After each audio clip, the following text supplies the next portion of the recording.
사랑합니다. 우리가 살펴보고 있는 말씀은 다윗의 인생 가운데 정말 전성기라고도 부를 수 있는 말씀입니다. 대표적으로 우리가 며칠 전에 살펴보았던 사무엘하 8장 6절 말씀에도 볼 수 있듯이 다윗이 어디로 가든지 여호와께서 이기게 하신다라는 말씀을 다윗에게 하고 계십니다. 이를 통해서, 이러한 모습을 통해서 우리는 다윗을 꿈꿉니다. 그래서 우리 사랑하는 자녀들이나 우리 사랑하는 우리 공동체에, 또 교회에 이러한 다윗과 같은 인물, 이런 다윗과 같이 하나님, 우리가 어디를 가든지 여호와께서 승리하게 하시는 삶을 우리는 꿈꾸고는 합니다. 그런데 우리가 다윗을 꿈꾸는 이유, 더 놀라운 이유가 한 가지 더 있습니다.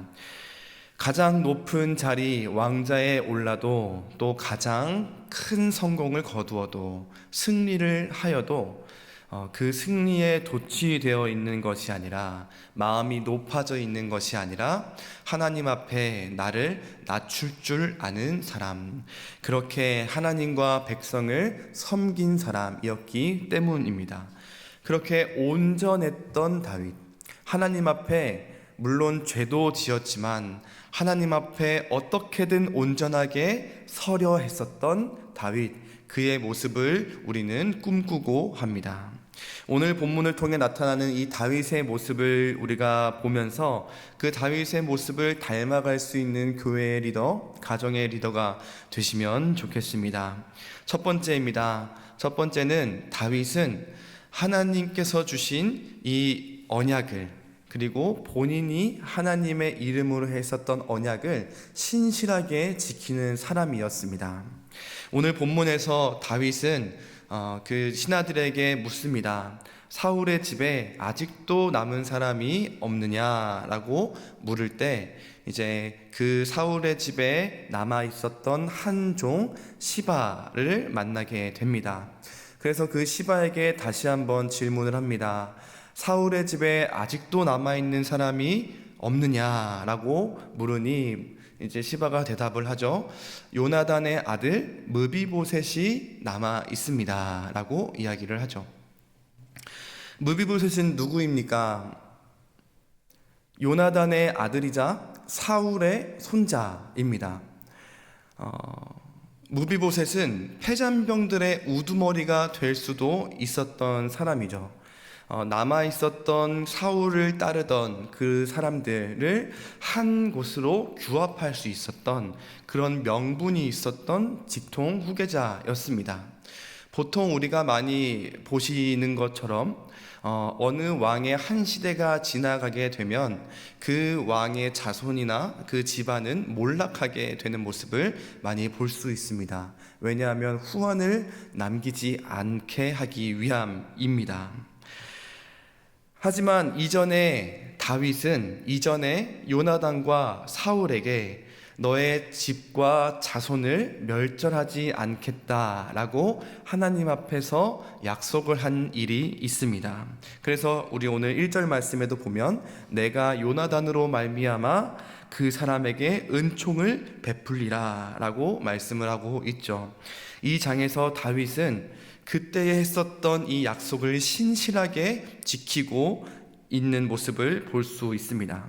그러나 다윗은 그저 약속을 잘 지키는 착한 사람이 아니었습니다. 두 번째입니다. 다윗은 하나님의 마음에 합하려고 애를 쓰는 사람이었다라는 것입니다. 다윗은 그저 이 승리에 도취되어 있는 것이 아니라 매 순간마다 하나님이라면 어떻게 하셨을까? 라는 질문을 계속해서 던졌던 사람이었습니다.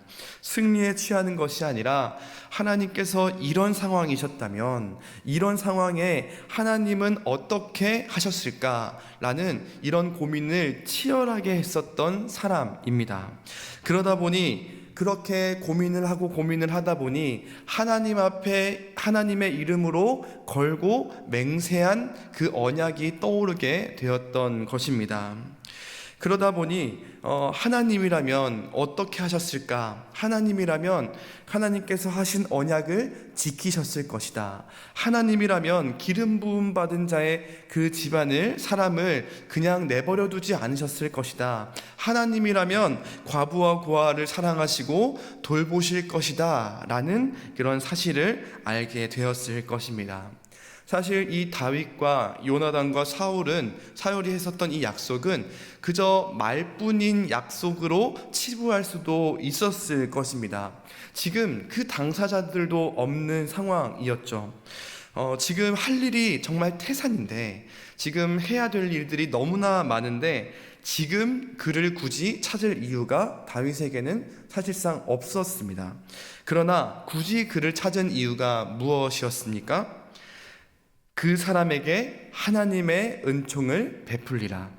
이 은총이라는 것은 높은 사람에게서 받는 특별한 은혜와 사랑입니다. 그런데 다윗은 그 높은 사람이 내가 아니라 하나님의 은총을 베풀고자 고민을 했었던 사람이었습니다. 나의 은총이 아니라 이 시대를 휘어잡는 새로운 시대의 왕 다윗의 은총이 아니라 나를 이 왕자리 가운데 올려주신, 나의 모든 처음과 마지막을 인도해 주시는 그 하나님의 은총을 내가 베풀겠다.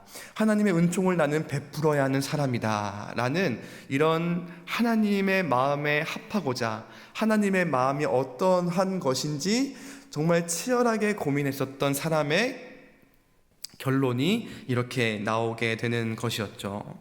세 번째 모습입니다. 다윗은 원수의 마음까지도 열어버린 사람이었습니다. 다윗은 그 사울의 집에 남아 있었던 한 종 시바에게 질문합니다. 사울의 집에 아직도 남은 사람이 없느냐? 사실 시바에게는 이 다윗은 원수이자 적이었습니다.